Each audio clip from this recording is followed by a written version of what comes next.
Good morning.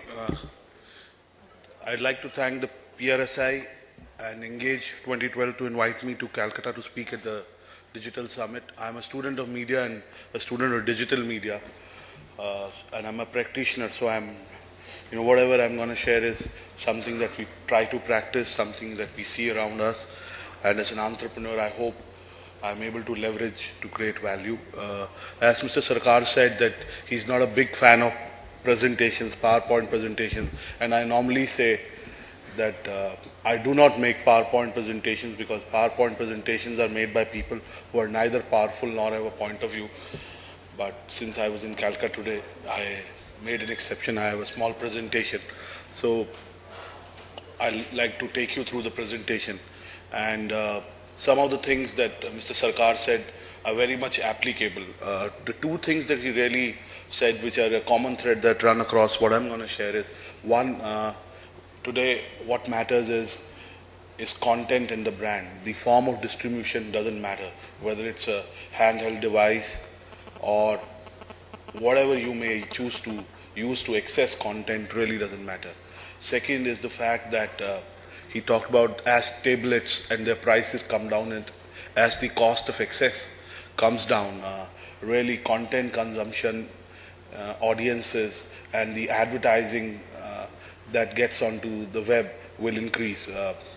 And he talked about the advertising number on digital. The advertising number on digital, he talked about 1,000 crores, but it's not 1,000 crores. It's whatever estimates you take. If you take the Pitch Madison Advertising Outlook, which is what we do every year with Madison, we peg it at 1,600 crores, and the other numbers are between 2,000 to 2,500 crores. So if you take a pessimistic number, it is 1,600 crores, and if you take an optimistic number, it's 2,500 crores. So it's not 1,000 crores, it's more than 1,000 crores, and it's growing very fast. I have a small presentation. Can we cue the presentation? How many of you have a Facebook account? All of you? Right. And how many of you are on LinkedIn? Most of you. And how many of you have a Twitter? About 40%, 50%, right? So that's a lot. I see the people in the first row don't raise hands. Either they don't have one, or normally people who sit in the first row don't participate. Like me, they're busy on there doing their things, which is okay. So the point I'm trying to make is today, just to give you two statistics, we are about 145 million subscribers on the web.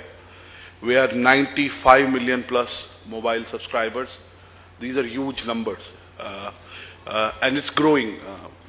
We were about 100 million in December. We are 145 million now. So you can imagine at the pace we are growing in terms of the internet population. Can you just keep? This is a small AV I'd like to run. This is a video. This is a spoof that was prepared in 2008 when the mass media in the US started to slide down, and it is something that really tells you what's happening in the internet domain, in the advertising media domain. Though it's a American-centric content, but it is relevant to India. So can we play that?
So it's, first of all, I did not prepare it. I've used it many times. You can download on YouTube. It's called Madison Avenue Blues. That's the beauty about the web. Everything is free. The point I was trying to make it, this was done in 2008, and everybody's been talking about the device of mainstream media. In India, we're far from that. Just to tell you, Times of India did a profit of between 1100 to 1500 crores. I don't know the exact number, but maybe close to 1200, 1300 crores. Hindustan Times is profitable. Dainik Bhaskar, Dainik Jagran, the Hindi newspaper, did a profit of 190 crores.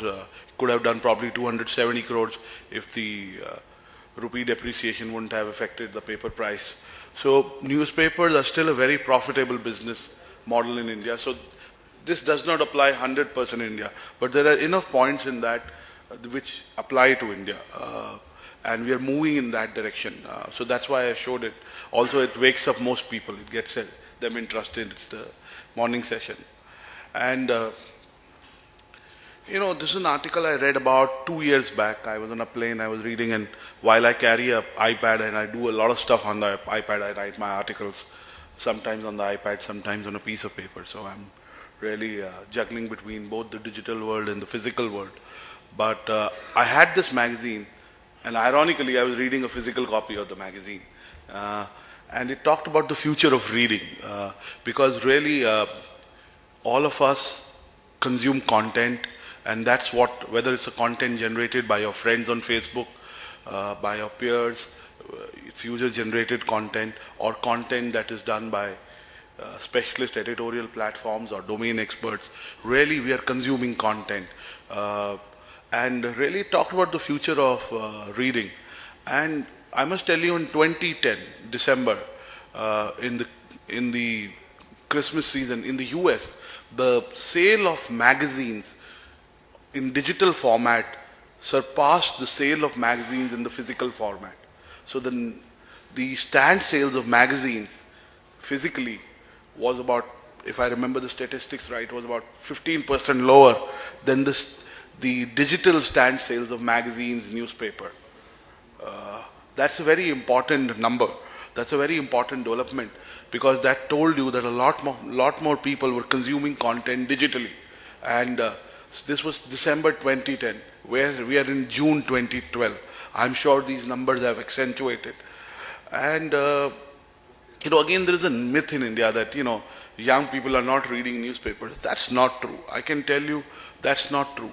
But at the same time, as the speaker before me said, that we all are addicted to screens. You know, we might not be teenagers, but we are screenagers.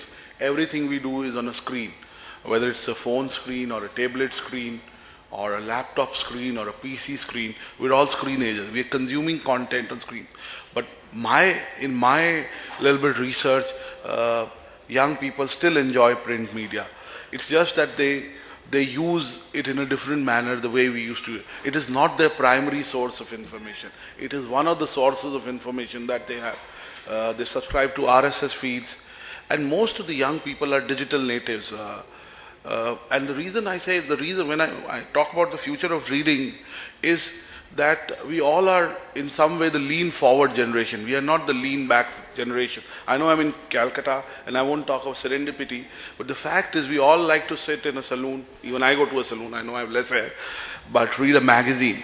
The reason we like digital content is because we do not have to worry about anything. You can, it is sortable, searchable, shareable, you know, it has many characteristics which really help you share information in a manner that you can't do in a physical world. You don't have to cut the news. And these are very obvious things that I'm saying. But I'm saying this to make a point. The point I'm trying to make is, as we go along, more and more content will be consumed in digital format, and the newspapers will not be in the newspaper business. They will continue to be in the news business, and they will evolve. Television channels will continue to be in the business that they are in, but probably you will consume that content on a video channel, whether it's a YouTube or a specialized channel that that brand has on the web. You will probably consume it on your mobile or your handheld device. But the fact is, you will consume a brand and content. So while we talk of user-generated content and earned media and paid media, really what matters is the fact that anything, you can, it is sortable, searchable, shareable, it has many characteristics which really help you share information in a manner that you can't do in a physical world.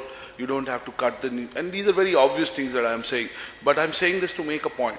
The point I'm trying to make is, as we go along, more and more content will be consumed in digital format, and the newspapers will not be in the newspaper business. They will continue to be in the news business, and they will evolve. Television channels will continue to be in the business that they are in, but probably you will consume that content on a video channel, whether it's a YouTube or a specialized channel that that brand has on the web. You will probably consume it on your mobile or your handheld device. But the fact is, you will consume a brand and content.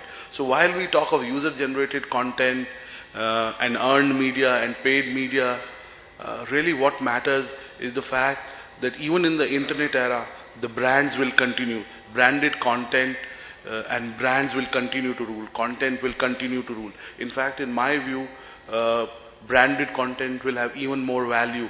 In so much cacophony, people will go to voices they trust, domain experts that they believe in, domain experts that are unbiased, that have a depth. So the digital media will only make sure that branded content gets accentuated. And I want to also share, I'll come to that, but I also wanted to share that, last 2-3 weeks have been a buzz about the Facebook IPO, and it raised $16 billion. And you know that after the IPO, really the stock got hammered, and a lot of people lost money. In fact, the money that Facebook raised was the money that people lost. But with $16 billion of cash lying with you, you are too big to fail.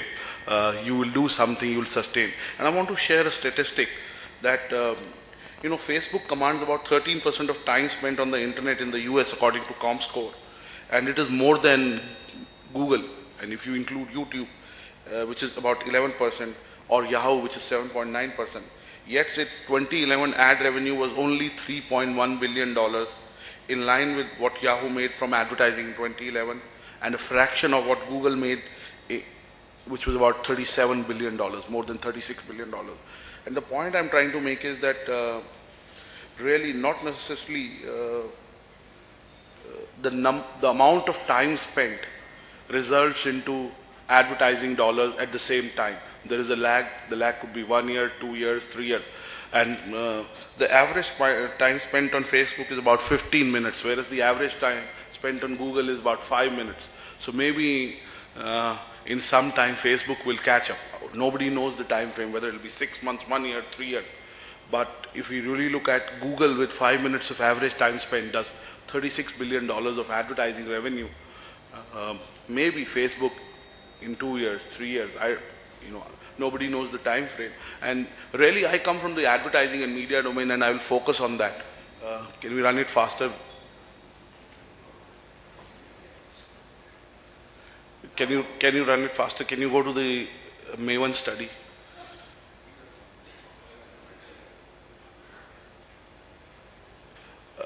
Also, just stop here. Also, if you look at one of the key statistics I wanted to share is, Mr. Jawad Sarkar said the advertising pie in India is 30,000 crores, which is roughly $6 billion.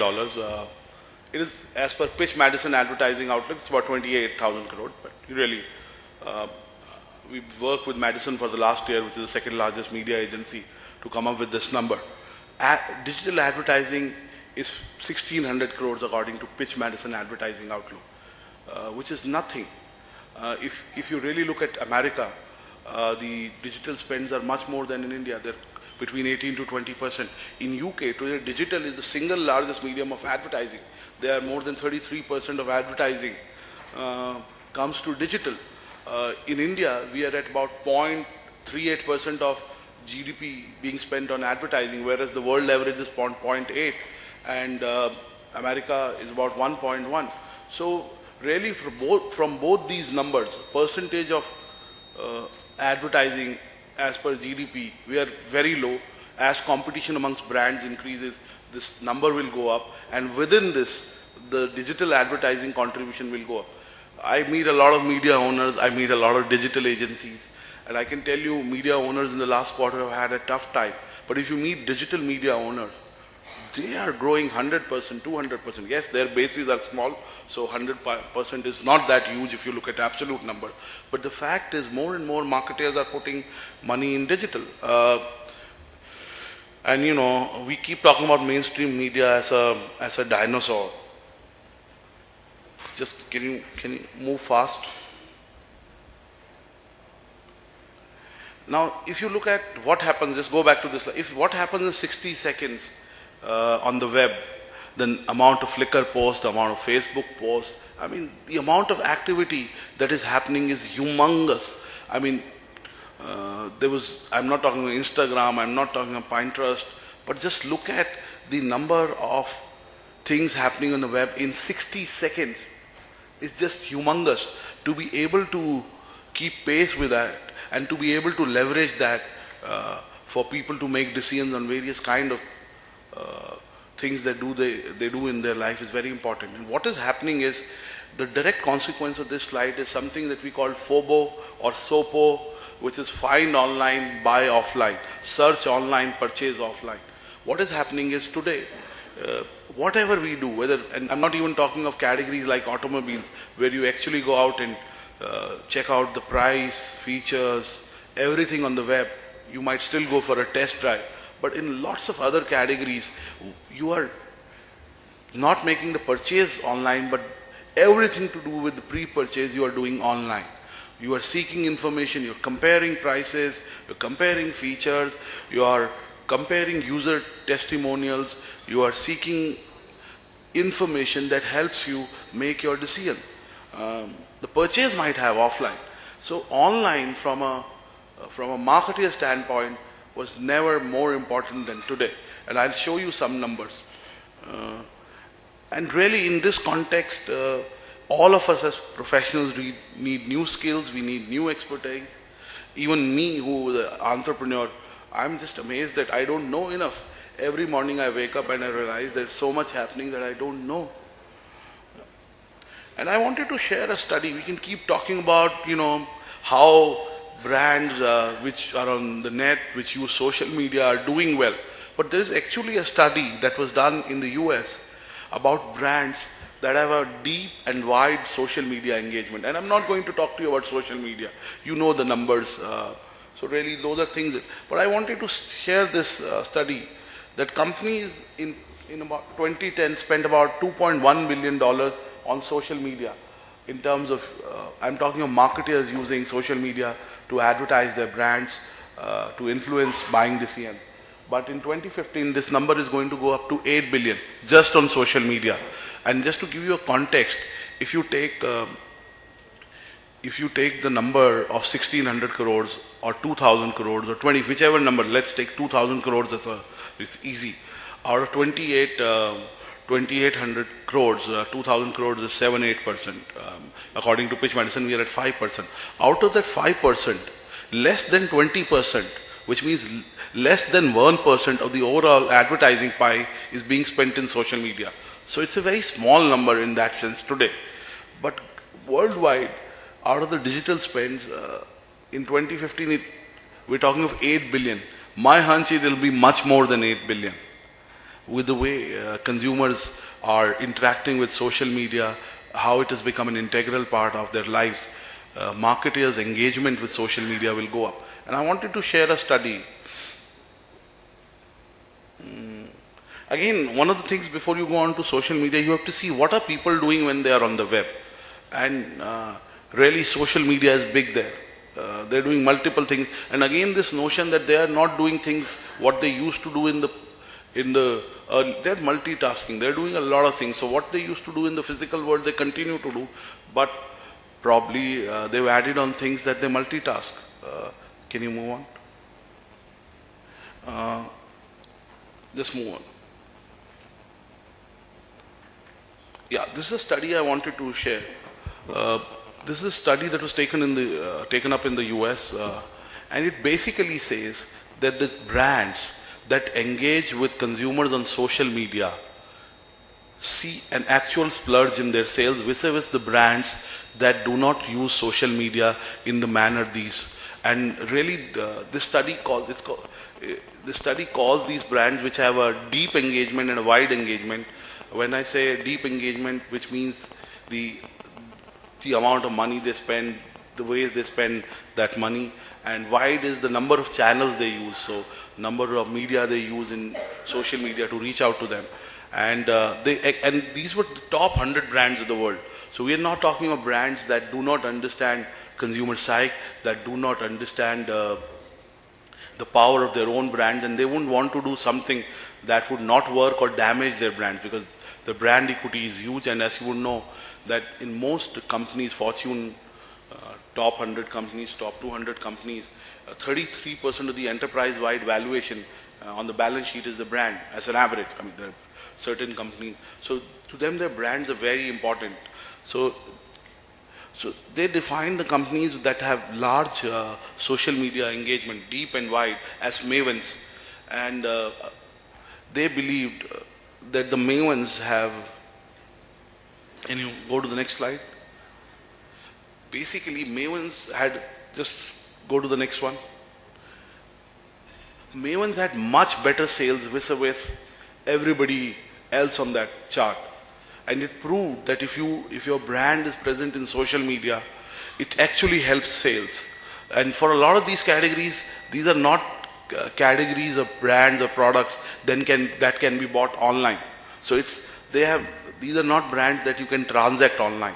But the buzz that these brands create while being on social media. And again, I'd like to make a distinction. Can you move forward?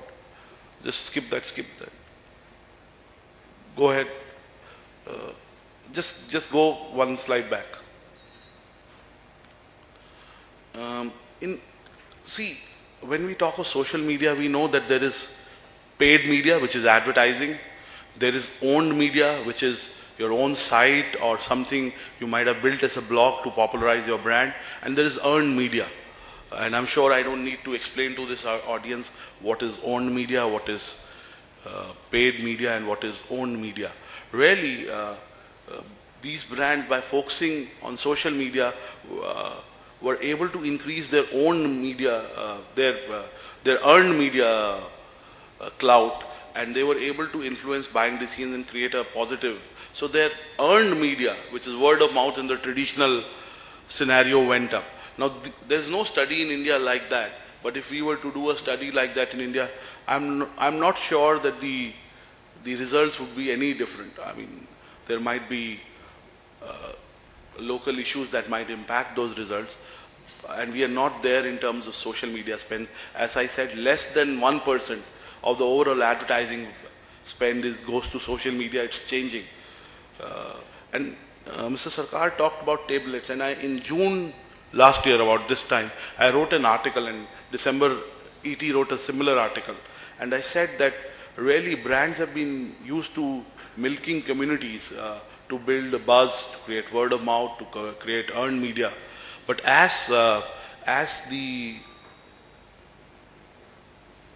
convergence in a true sense happens, and when I say convergence in a true sense, I wrote an article 5 years back saying telecom companies will invest in media companies. Telecom companies will buy media companies because the market capitalization of telcos was much bigger than media companies. And in the last 6 months, you've seen that Mr. Ambani has invested in Network 18 Media. The Aditya Vikram Birla Group has invested in India Today Group. And there are many such deals in the pipeline. And I said when Mr. Ambani comes in with his broadband license, he will probably import cheap tablets from Taiwan or China. He will make the broadband access free. And that will really kickstart the digital economy. Because I believe whenever Reliance gets into any business, they really want to be a game changer. They want to do it on a global scale. They want it to be something that really makes a difference to not only that domain, but touches multiple industries. And really, as professionals in the communication domain, we shouldn't look at digital as a digital. Uh, it's just another distribution medium. Beyond that, really there are nuances of digital, but we cannot look at digital in a silo. We cannot look at digital in isolation with what's happening in other related domains, whether it's telephony, whether it's media, whether it's retail. And most of the investments today are, marketers are ultimately interested in building communities and doing commerce to them. And I wrote in that article that really Mr. Ambani, with his physical retail space, with his broadband, and maybe investments into media in the future, will make sure that the lines between retail, media and telecom will blur. I think the biggest thing that digital and digital media will do is to make sure many industries in some way collapse into one single industry. This is what Steve Jobs did during his lifetime. He impacted, as has been very well documented, multiple industries. I think as digital professionals, we don't have to think just as digital professionals. We have to think how these changes are impacting multiple industries. I don't know what all industries you're from, but really my suggestion to all of you would be to look at what's happening in the social media domain, what's happening in the digital domain, and not just from a marketing advertising standpoint, but impact on life standpoint, because really that is what makes a case for business or really impacts business in ways that even I cannot imagine. Thank you, and I'm privileged to be here. Thanks once again.